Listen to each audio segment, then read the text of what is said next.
Disneyland de Paris a révélé ses prochaines nouveautés. De son côté, HBO a dévoilé l'avenir de Game of Thrones. Bref, quelles étaient les actualités pop culture qu'il ne fallait pas manquer cette semaine? Installez-vous bien, prenez un truc à grignoter et on se lance. HBO a fait des annonces concernant l'univers Game of Thrones.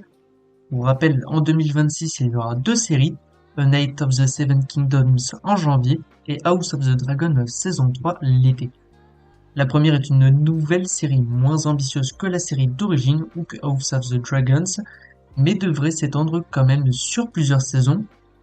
Justement, la série a déjà été renouvelée pour une saison 2 qui devrait sortir en 2027 si tout se passe bien. House of the Dragons aura elle sa saison 4 en 2028 si tout se passe bien.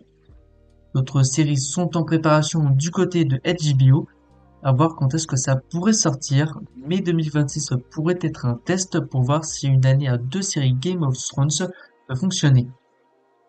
Toujours du côté de la plateforme, HBO a reporté la série Lanterns à l'après-été 2026, alors qu'elle était prévue pour le début d'année. On peut expliquer ce report par la volonté d'espacer les grosses sorties sur la plateforme. Le prochain programme d'ici en live action sera donc le film Supergirl à l'été 2026. Dommage, on aurait aimé en avoir un peu plus avant. Pour rappel, la série Lanterns suivra Jon Stewart accompagné d'un Hal Jordan plus âgé menant une enquête sur Terre mais qui aurait un lien avec le rôle de Green Lantern. À voir, mais on a quand même hâte pour cette première série live action réellement originale incrustée dans le nouvel univers de James Gunn. Côté Prime Video, la plateforme va relancer l'univers Stargate via une nouvelle série. Bonne nouvelle, l'un des créateurs de la série d'origine revient pour s'occuper de ce projet. Visiblement, Amazon mise beaucoup sur ce retour avec plusieurs programmes qui seraient en préparation. Cette série devrait rendre hommage à la série d'origine, mais aussi proposer l'univers à un tout nouveau public.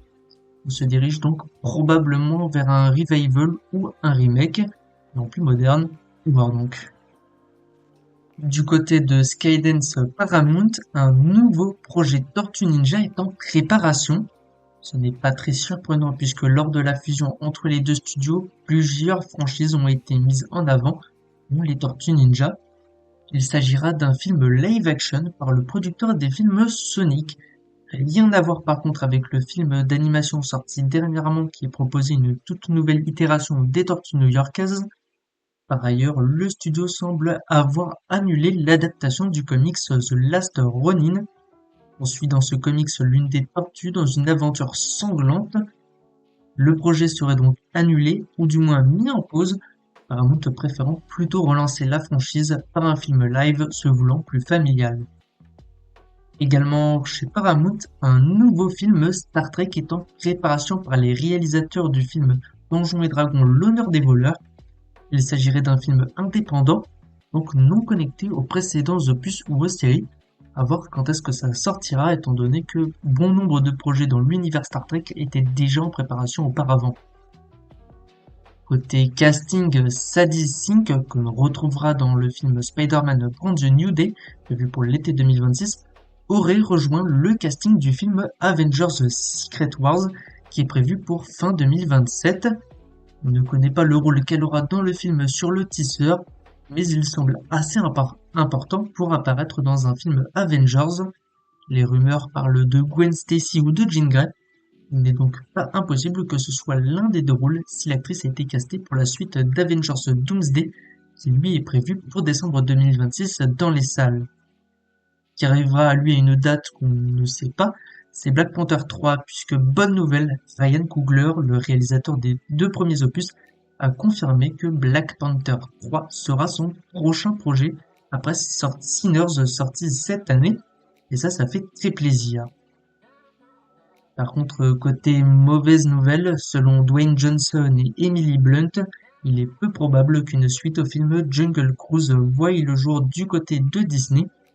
Les deux acteurs qui tenaient les rôles principaux dans le film de 2021 ont tous les deux affirmé que le studio a mis de côté le projet de suite après le changement de direction du côté des papas de Mickey après le Covid.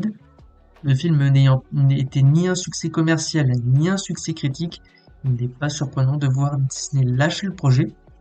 Dommage puisque le film était censé relancer la vague des adaptations d'attractions sur les écrans pour reproduire le succès de Pirates des Caraïbes et éventuellement lancer une nouvelle saga cinématographique. Dommage, c'est bien le mot qui va caractériser cette annulation.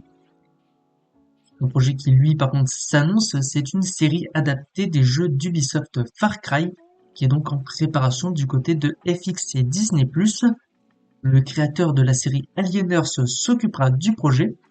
Ce dernier n'est qu'à ses débuts, mais n'est pas prêt de sortir.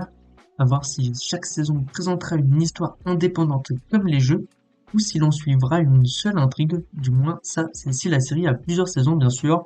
À voir, mais ce n'est pas prêt de sortir.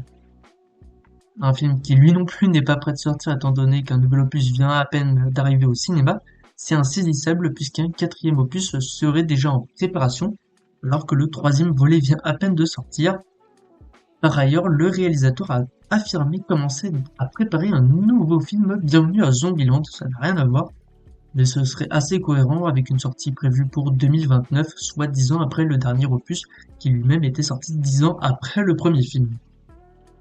Côté trailer, on en a eu un pour le film Hoppers, intitulé Jumpers en français, qui est prévu pour le 4 mars prochain au cinéma. Il s'agit d'un nouveau film Pixar 100% original, après Elio cet été. Pour rappel, en 2026, 2 films Pixar sont prévus, Hoppers donc, et le très attendu Toy Story 5. Également côté animation, on a eu un premier trailer pour le nouveau film d'animation basé sur la célèbre bande dessinée sur le Gaulois. Ça s'appellera Astérix et le Royaume de Nubie et c'est daté pour décembre 2026. On a donc encore un peu de temps. Je l'ai teasé en introduction, on va évidemment parler de Disneyland puisque Disney a dévoilé les prochaines nouveautés qu'il y aura à Disneyland Paris. Ces annonces concernent essentiellement le second parc Walt Disney Studios qui se nommera désormais Disney Adventure World à partir de 2026. Pour accéder à ce nouveau parc annexe, il faudra traverser une longue avenue où 2 nouvelles attractions verront le jour, notamment et qui ouvrira dès 2026 une sur le thème de réponse. L'autre attraction sera basée sur le Pixar là-haut, mais ce n'est pas prêt d'ouvrir, du moins pas en 2026. Dans cette zone, un nouveau restaurant immense centré sur le thème des princesses va ouvrir. Justement, dans ce restaurant, les princesses Disney devraient régulièrement apparaître, et ça fait assez plaisir. La grosse nouveauté de la zone, c'est l'immense lac qui va prendre une très grande place. Sur ce lac, il devrait y avoir un énorme spectacle nocturne de drones quotidien, en plus du spectacle classique de Disneyland. De jour, il y aura plusieurs fois un spectacle sur la Reine des Neiges sur des bateaux. Donc il sera plusieurs fois dans la journée avec les acteurs sur des embarcations.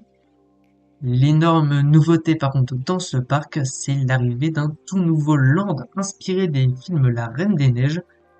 On verra de presque partout, c'est l'immense montagne qui, avec le château d'Elsa qui trône à son sommet.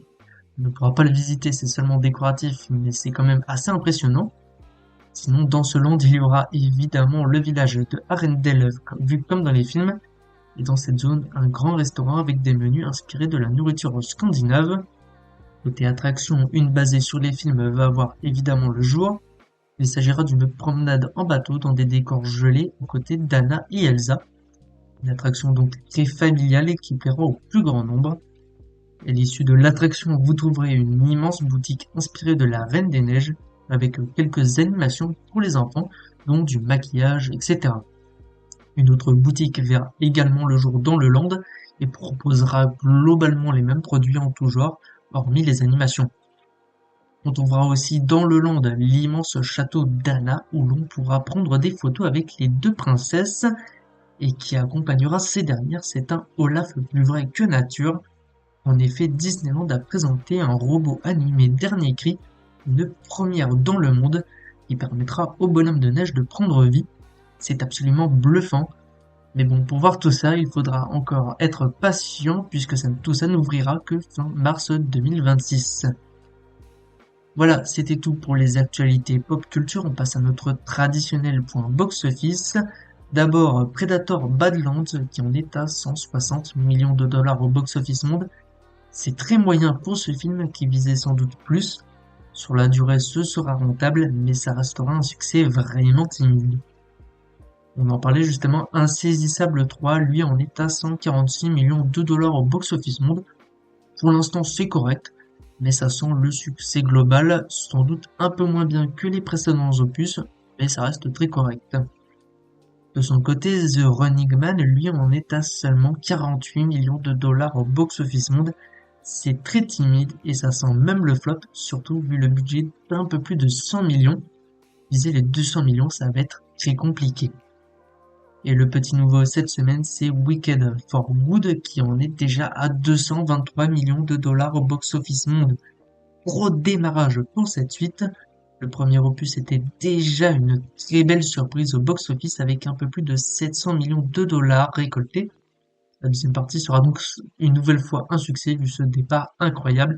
Il faudra évidemment suivre ça sur les prochains jours, prochains mois, d'autant plus qu'un certain Avatar de feu et de sang arrivera en décembre, ce qui va sans doute un peu plus compliquer la suite pour ce film Wicked. Bref, c'était tout donc pour les actualités pop culture qu'il ne fallait pas manquer cette semaine. Moi je vous dis rendez-vous la semaine prochaine, toujours plus d'actualités. Portez-vous bien et à bientôt.